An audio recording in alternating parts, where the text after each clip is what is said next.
সালাম আলাইকুম। আমি আসলাম এইদিকে মাদামে, একটা অর্ডার দিয়েছে এই পিৎজা রেস্টুরেন্ট থেকে। তো আমার মনে হচ্ছে রায়হান ভাইয়ের গাড়ি, আমার মনে হচ্ছে রায়হান ভাই তলবে এখানে আসছে। দেখি তো, ব্লগার সাক্ষাৎকার নিতে হবে। এই যে হচ্ছে রেস্টুরেন্ট। হ্যাঁ, যেটা ভাবছি সেটাই। এই তো রায়হান ভাই। আচ্ছা, আসসালামু আলাইকুম।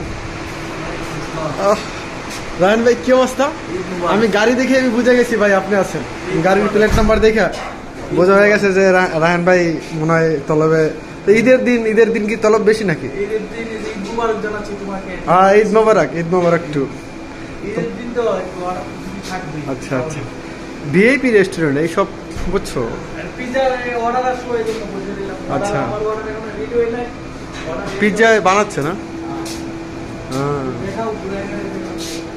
আচ্ছা, রেস্টুরেন্ট অনেক সুন্দর রেস্টুরেন্ট।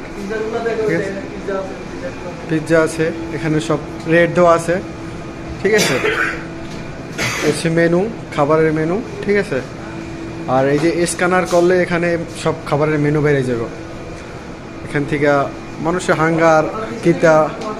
আমি আসছি ভাই এমনি ঘুরতে, আমি এখনো কাজ করি না, ঈদের দিন কাজ করি না, এমনি আসছি। এখন হঠাৎ দেখি আপনার বাইক দেখে ভাবলাম যে রায়হান ভাই মনে হয় এদিকে তলবে। আচ্ছা ভাই, তাহলে একটু ভিডিও পরে কথাবার্তা বলে ভিডিও পরে করবা না? ওকে, আসসালামু আলাইকুম।